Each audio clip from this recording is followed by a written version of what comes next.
जय भोलेनाथ। प्यारे भक्तों, आज आप श्रवण करें श्रावण मास महात्म कथा अध्याय 14 और उसके साथ ही श्रवण करेंगे शिव महापुराण की कथा। श्री सदा शिव जी ने श्री सनत कुमार से कहा, हे महामुने, श्रावण मास के शुक्ल पक्ष की पंचमी तिथि को जो कुछ करना चाहिए उसके संबंध में बतलाऊंगा। ध्यान पूर्वक सुनो। साधक को चाहिए कि वह चतुर्थी को केवल एक बार भोजन करे और पंचमी वाले दिन उसे सोने अथवा चांदी का नाग निर्माण कराना चाहिए और नक्त व्रत करना चाहिए। नक्त व्रत रखकर उसे काठ या मिट्टी का 5 फनों वाला नाग बढ़ई अथवा कुम्हार से बनवाना चाहिए तथा भक्ति द्वारा उसका अर्चन करना चाहिए। अपने घर के मुख्य द्वार के दोनों तरफ गोबर का 5 फनों वाला सांप बनवाकर उसकी दूध तथा खीलों से पूजा करनी चाहिए। करवीर, मालती, चमेली तथा चंपा के फूलों द्वारा रमणीय गंध, अक्षत, धूप और दीप से पूजा करनी चाहिए। ब्राह्मण को शुद्ध घी के लड्डू तथा खीर का भोजन करवाना चाहिए। अनंत बासुकी, शेष, पद्मनाभ, कंबल, ककोटल, अश्व, धृतराष्ट्र, शंखपाल, कालिय तथा तक्षक इन नागों के कुलाधीप को हल्दी व चंदन से दीवार पर अंकित करना चाहिए तथा नाग माता कद्रू को भी अंकित करके फूल आदि से पूजा करनी चाहिए।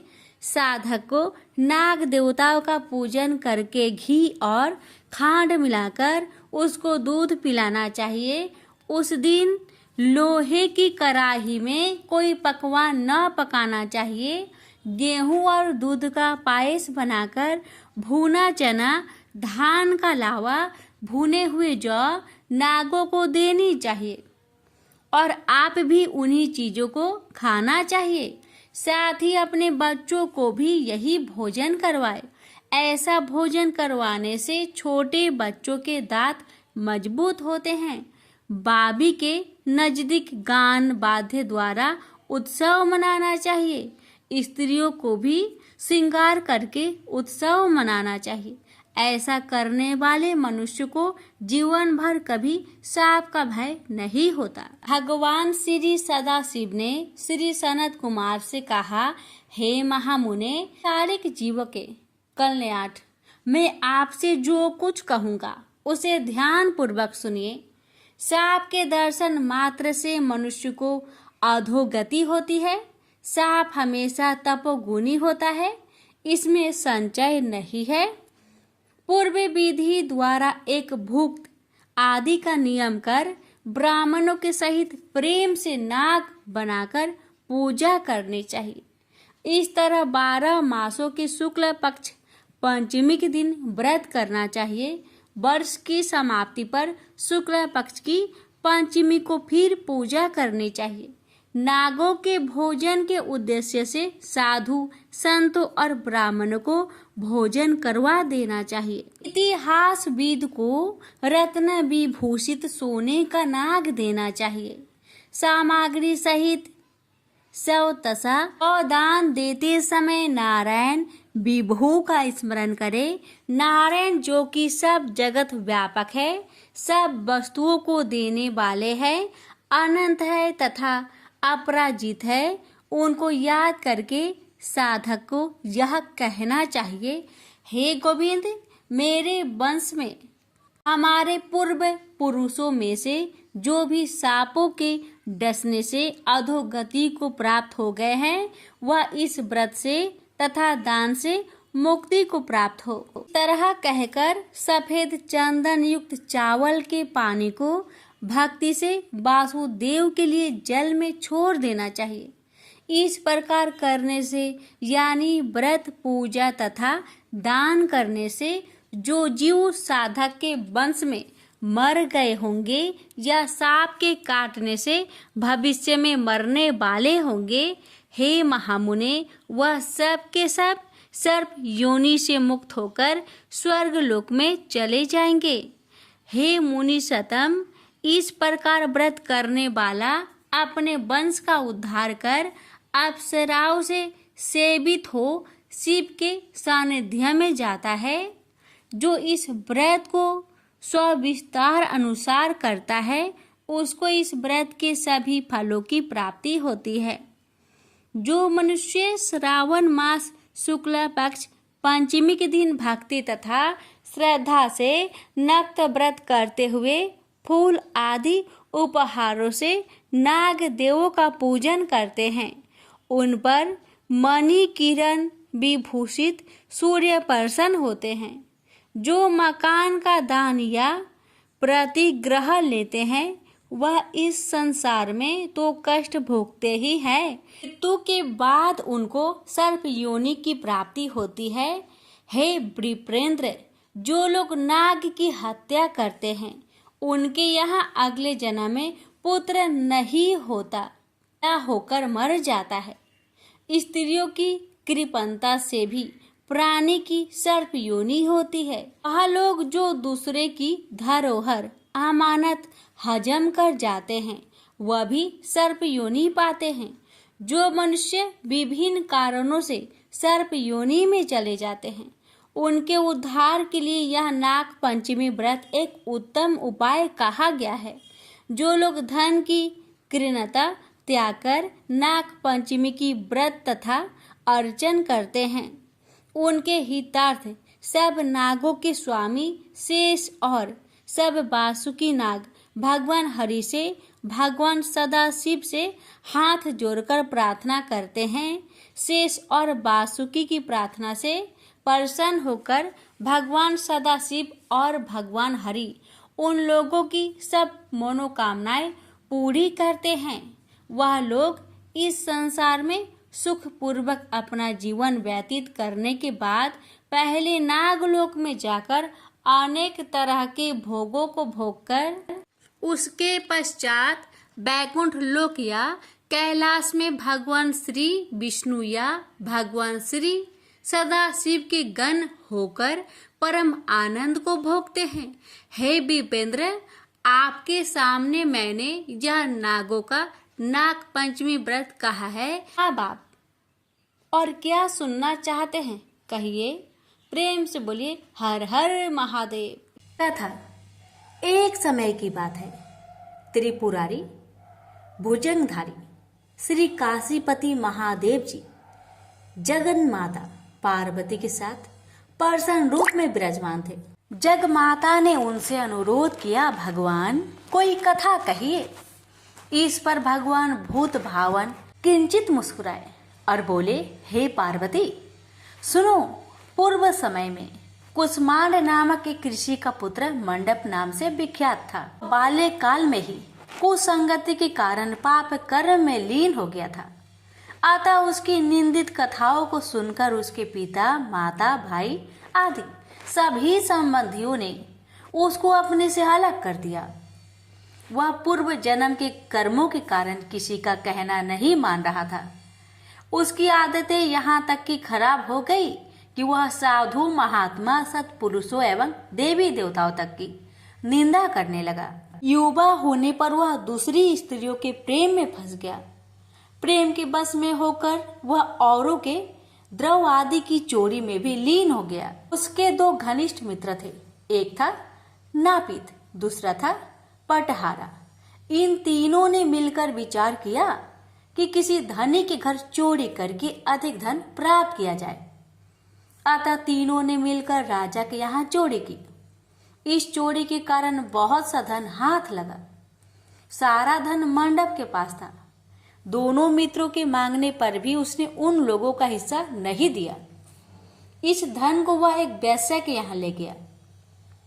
वैश्य के यहाँ वह प्रेम लीला करने लगा।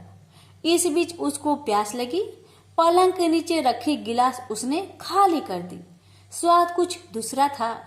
इसमें क्या था? उसने वैश्य से पूछा। इसमें मदिरा थी। मंडप को इससे बड़ा दुख हुआ। मदिरा पान करके उसने महापाप किया है। यह सोचकर वह बड़ा दुख करने लगा। पर वैश्या बराबर मदिरा का गुणगान करती गई। उसने मंडप को फुसलाकर और मदिरा पिला दी तथा उसका सारा धन लेकर उसको बाहर निकाल दिया। होश में आने पर मंडप बड़ा विलाप करने लगा। पश्चाताप करता हुआ वह अपने मित्र के पास आया। सारी आप बीती सुना दी। उन मित्रों ने कहा, हे मित्र, तुमने मदिरा पान करके बड़ा पाप किया है। अब तुम इसका प्रायश्चित करो। मुझे प्रायश्चित का उपाय कहो। बिना प्रायश्चित के सुरापान का दोष नहीं मिटेगा। अतः उस वैश्य से स्वर्ण प्राप्त कर दान करो। यदि तुम ऐसा नहीं करोगे तो हम लोग तुम्हारी बड़ी निंदा करेंगे। यह सुनकर मंडप बड़ा दुखी हुआ। वह वैश्या के पास आया और वैश्या से अपना सारा दुखड़ा सुनाया। उसने वैश्या से स्वर्ण की मांग की। इस पर वैश्या बड़ी बिगड़ी और बोली, तुमने जो धन दिया है अब उसकी मांग मत करो। वैश्याएं कभी मिला हुआ धन वापस नहीं करती। क्या तुमको इस साधारण नियम का ज्ञान नहीं है? इस पर मंडप गिड़गिड़ाने लगा, पर वैश्या का हृदय पर इसका जरा भी असर न हुआ। उसने अन्य वैश्याओं को बुला लिया। सब मिलकर उसकी भर्त्सना करने लगी। कई ने तो उसको धमकी भी दे दी, हे पार्वती। इस प्रकार मंडप बहुत अपमानित होकर वहां से निकाल दिया गया। मंडप विलाप करता हुआ अपने पिता के घर की ओर चला। उसके दोनों मित्र पीछे लग गए। जब मंडप पिता के सामने आया तो दोनों मित्रों ने उसका हाथ पकड़ लिया। बोले, मंडप, हम लोगों ने मिलकर राजा के यहाँ चोरी की है, पर तुमने हम लोगों का अंश नहीं दिया है। तुम हम लोगों का अंश दो। यह बात सुनकर कुष्मांड मुनि बहुत दुखी हुए और बोले, इस अधम से तुम लोगों की मैत्री कैसे हो गई? मंडप के मित्रों ने कहा, हे मुने, इसे भाभी ही समझिए, पर न्याय की बात तो यह है कि आपका पुत्र हमारा अंश नहीं दे रहा है। यह सारा धन लेकर एक वैश्या के यहाँ चला गया। उसने सारा धन ले लिया। वह वैश्या वाद विवाद में बड़ी चतुर है। वह धन वापस नहीं करेगी। अतः आप हमारा धन दिलवाइए, अन्यथा हम राज दरबार में गुहार करेंगे। इस पर कुष्मांड मुनि ने अपने पुत्र का हाथ पकड़ लिया। मुनि ने कहा, चलो मैं स्वयं राजा के पास चलता हूँ। न्याय प्रिय और धर्मात्मा राजा के दंड से पाप का नाश हो जाता है। पाप का प्रायश्चित न करने पर नरक यातना भोगनी पड़ती है। इस पर मंडप के मित्रों ने कहा, हे मुने, आप अपने पुत्र को हमारे हवाले कर दे। राज दरबार में आपका जाना ठीक नहीं है। हम लोग इससे निपट लेंगे। इस पर मुनि श्रेष्ठ ने कहा, हे अधम पुत्र, तुम इन लोगों के साथ जाकर राजदंड भोगकर प्रायश्चित करो। तुमने जो किया है बहुत बुरा किया है। आज से तुम मेरे पुत्र नहीं हो और मैं भी तुम्हारा कोई नहीं। जब तक तुम प्रायश्चित करके नहीं आओगे मैं तुम्हारा मुख नहीं देख सकता। मंडप के मित्र मंडप को अपने साथ ले गए। दूर एक घने जंगल में ले जाकर पहले तो उसकी खूब भर्त्सना की, फिर बाद में उसको पीटना शुरू किया। बेहद पीटने के कारण मंडप बेहोश होकर गिर पड़ा। उसके मित्रों ने समझा कि वह मर गया, अतः उसको मरा हुआ जानकर उसके मित्रगण उसे वहीं छोड़कर चले गए। कुछ देर बाद मंडप को चेत आया तो वह विलाप करता हुआ एक और को चल पड़ा। उसके दोनों मित्र एक मंदिर में रात भर भूखे प्यासे टिके रहे और प्रायश्चित करते रहे। प्रातः वे दोनों उसे देखने के लिए गए कि उसके शरीर की अब क्या गति है। वहां मंडप को न पा उन दोनों को बड़ा आश्चर्य हुआ।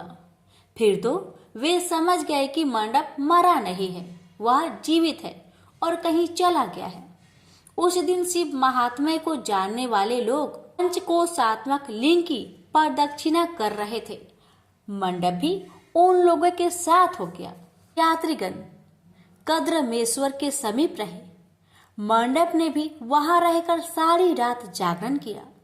सब यात्रियों ने उसको साधु मान लिया और वह इस बात को भी मान गए कि वह परम शिव कुष्मांड का पुत्र मंडप है। मंडप शिवव्रतधारी परम शिव साधु के रूप में मान लिया गया। मंडप ने शंकर प्रतिमा के समक्ष नृत्य और भजन प्रारंभ कर दिया। सज्जनों ने उसकी भक्ति देखकर उसका बड़ा आदर किया। मंडप भी सत्संग से परम भक्ति भाव वाला हो गया। अब उसको ज्ञान हो गया कि शिव भक्ति के प्रताप से ही उसका इतना आदर हो रहा है। वह सबका प्रिय हो गया। साथ ही भोजन, धन्य धान्य, श्रद्धा भी मिल रही है। मंडप चंडिका देवी के मंदिर में आया। वहां काशी के धार्मिक सज्जनों द्वारा भीम चंडी की पूजा हो रही थी। मंडप का वहां बड़ा आदर किया गया। रात्रि में मंडप ने क्षेत्र महात्म्य कहा और सुना। इसके बाद शिव भक्तों और विष्णु भक्तों ने मिलकर कीर्तन किया। मंडप ने इस नित्य कीर्तन में प्रमुख भाग लिया। इससे प्रसन्न हो सबने मंडप की भूरी भूरी प्रशंसा की। इस प्रकार मंडप का मन शिव में लग गया। हे पार्वती, इस प्रकार मंडप मेरे क्षेत्र की प्रदक्षिणा करने लगा। ब्रह्म हत्या, सुरापान और चौड़े कर्म आदि पापों से छुटकारा पाने के लिए मेरी स्तुति करने लगा। इस प्रकार की आराधना से वह सारे पापों से मुक्त हो गया। देहली विनायक में आकर मंडप जीवा की लोलुपता से मुक्त होकर केवल शिव शिव का उच्चारण करने लगा। उसकी साधना और भक्ति भाव को देखकर सर्वत्र उसका बड़ा आदर और मान सम्मान होने लगा। हे पार्वती, मंडप ने अन्न जल सब त्याग दिया और बार बार बिलाप कर कहने लगा कि ब्राह्मण शरीरधारी होकर भी मैंने स्वर्ण की चोरी की, साध्वी माता को ठगा, वेश्यागमन, सूरापान किया, ब्राह्मण शब्द का हनन किया। पश्चाताप से मंडप बेहाल हो गया। हे देवी, मंडप के मन में यह विचार आया कि मेरे क्षेत्र की प्रदक्षिणा करने से वह सारे पापों से मुक्त हो जाएगा। अतः वह काशी काशी शिव शंकर शिव शिव की रट लगाकर अपने पापों का प्रायश्चित करता हुआ मेरे क्षेत्र की परिक्रमा करने लगा। रामेश्वर लिंग में आकर उसने स्नान पूजन किया, सोमनाथ का पूजन किया, सीता और लक्ष्मण के साथ श्री राम जी का पूजन किया। पूजन और भक्ति भाव देखकर सर्वत्र उसकी प्रशंसा हुई। मंडप ने अन्न जल त्याग दिया था। तदनंतर वृषभ ध्वज में आकर स्नान देव पूजन किया। प्रातः काल वरुणा संगम में स्नान किया। मुझे पूछता हुआ वह मेरे मंदिर आया। उसने आकर बड़ा दान पुण्य किया। संतोष मंडप ने साष्टांग प्रणाम किया। वह अनेक महात्मा उपस्थित थे। हे पार्वती, मंडप सबके आगे हाथ जोड़कर खड़ा हो गया और पूछने लगा, हे महात्माओं, मैंने बड़े बड़े पाप किए हैं। आप लोग कृपया यह बतलाइए कि इन पापों से मेरा छुटकारा किस प्रकार होगा। सभी महात्माओं ने कहा, हे मंडप, तुम शिव शक्ति केशव के भक्त हो गए हो। पंचक्रोशमात्मक लिंग प्रदक्षिणा से और शिव कीर्तन से तुम्हारे सारे पाप नष्ट हो गए हैं। इस प्रकार सुन मंडप ने कहा, हे सदस्य गणों, पिताजी ने तो मुझको घर से निकाल दिया है। अब मैं अपने घर कैसे जाऊं और हे मुनि श्रेष्ठों, पिता को कैसे अपना मुख दिखलाऊं। इस पर सबने कहा, अब तुम्हारे सारे पापों का प्रायश्चित हो गया है, तुम सहर्ष घर जा सकते हो। हे पार्वती, इस प्रकार मंडप अपने पिता के घर के सामने आया और शिव शिव शंभो शंभो महादेव महादेव का उच्चारण करने लगा। स्वर सुनकर कुष्मांड मुनि ने अपनी पत्नी से कहा, हे प्रिय, देखो तो कौन द्वार पर शिव का उच्चारण करता हुआ हमें परम सुख दे रहा है। शिव नाम की अमृत वर्षा कौन कर रहा है। मुनि पत्नी ने द्वार पर अपने पुत्र को देखा। हे पुत्र, तुम्हारा आना कैसे हुआ। मंडप ने कहा, हे माता, आपको और पिताजी को महात्मागण बुला रहे हैं। यह सुनकर मंडप की माता अपने पति के पास आई और उनसे सारा वृत्तांत कहा। हे पूज्यवर, आपका पुत्र शिव का नाम रट्टा हुआ द्वार पर उपस्थित है। उसका कहना है कि प्रायश्चित करके वह पवित्र हो गया है। सदस्यगण आपको बुला रहे हैं, वे प्रायश्चित का प्रमाण देंगे। कुष्मांड मुनि दरवाजे पर आए। उन्होंने रुद्राक्षधारी शिव भक्त मंडप को देखा तुम क्यों आए हो? थोड़े से प्रायश्चित से बड़े पाप का नाश नहीं होता है। मंडप ने कहा, हे पिताजी, इसमें कोई संदेह नहीं है कि मैंने बड़े पाप किए हैं। इतना होने पर भी महात्मागण आपको बुला रहे हैं। मुनि अपनी पत्नी के साथ महात्माओं के पास आए। महात्माओं ने एक स्वर से कहा, हे मुनिवर, आपका पुत्र समस्त पापों से मुक्त हो गया है। कुसुमांड ऋषि ने पूछा, हे मुनि श्रेष्ठो, किस आधार पर आपकी दृष्टि में मेरा पुत्र पाप मुक्त हो गया है? इसने तो बड़े बड़े पाप किए हैं। महात्माओं ने कहा, हे मुनि, इस मुक्ति मंडप के स्वामी श्री भगवान विष्णु है, वही इसका उत्तर देंगे। महात्माओं ने विष्णु भगवान की स्तुति की। इस पर आकाशवाणी हुई, हे स्तुति करने वाले महात्माओं, यह महापापी मंडप जो कुसुमांड मुनि का पुत्र है, अब अपने पापों से मुक्त हो शुद्ध हो गया है। यह साधु संतों के साथ शिव शंकर के क्षेत्र की परिक्रमा कर चुका है। अब कुसुमांड मुनि इसे ग्रहण कर सकते हैं। इस प्रकार हे पार्वती, मंडप को कुसुमांड मुनि आदर पूर्वक अपने घर ले गए। इस कथा को सुनकर माता पार्वती परम प्रसन्न हुई। बोली, प्रभु, आपने यह महत्वपूर्ण कथा कही, इससे कलयुग में प्राणियों का बड़ा भला होगा। कृपा कर इस पर कुछ और प्रकाश डाले। इस पर शिवजी बोले, हे पार्वती, अब तुम भैरव जी की कथा सुनो। इस पर भैरव जी प्रकट हुए और बोले, त्रेता युग में समदर्शी सांडल्य नाम का एक ब्राह्मण था। वह महापंडित था। उसकी पुत्री का नाम विशालाक्षी था। वह अति सुंदरी थी। बाल्यकाल में ही उसके पिता ने उसका विवाह कर दिया। विवाह के बाद भी वह अपने पिता के घर पर रहती थी। वह युवा हो गई। युवा अवस्था होने पर भी उसका पति न आया, अतः सांडिल्य ब्राह्मण की कन्या पाप रहता हो गई। इस कन्या ने काशी में बड़े पाप किए। सुंदरी होने के कारण दूर दूर के युवक उसके पास आने लगे। एक समय की बात है, बड़े बड़े पापों को नष्ट करने वाली पंचक्रोशी यात्रा के मार्गियों एक कर वह विचारने लगी कि इस लोगों को पाप रट किया जाए। उस रात यात्रीगण दुर्गा कुंड पर रुके थे। विशालाक्षी धन के लोभ से वहां गई। वहां भजन कीर्तन कर स्वयं रचाया। यात्री उसका भक्ति भाव देखकर प्रसन्न हुए और उसे वैष्णवी समझ बड़ा दान पुण्य किए। इस लोभ के कारण वैश्या विशालाक्षी यात्रियों के साथ हो गई। कर्म मेदेश्वर दहलीज रामेश्वर में उसने निवास किया और वरुणा संगम में स्नान किया। यात्रियों द्वारा उसने काशी महात्म्य की कथा भी श्रवण की। इस सत्संग समागम से विशालाक्षी की आंखें खुल गई। उसने अपने पर बड़ा पश्चाताप किया। यात्रियों का सारा धन उसने लौटा दिया और पाप से अलग होने का निर्णय कर लिया। उसने महात्माओं से पूछा, हे देवताओं, मैं बड़ी पापिनी हूँ, कृपया मेरी मुक्ति का उपाय कहिए। इस पर महात्माओं ने कहा, देवी, तुम धन्य हो, तुमको पापों से भय नहीं करना चाहिए। तुमने काशी क्षेत्र की प्रदक्षिणा की है, अब तुम हमारे साथ प्रदक्षिणा जारी रखो। विशालाक्षी ने उपयुक्त वचनों पर विश्वास किया। वह महात्माओं के साथ हो गई। 5वें दिन सभी यात्री वृषभ खंड में रहे। वह भी उन्हीं के साथ रहे। सभी ने वरुणा संगम में स्नान किया और आदि केशव का पूजन किया। विशालाक्षी मुक्ति मंडप में आई। उसने बड़े भक्ति भाव से शिव शंकर की पूजा की। इस प्रकार विशालाक्षी सभी पापों से मुक्त हो गई।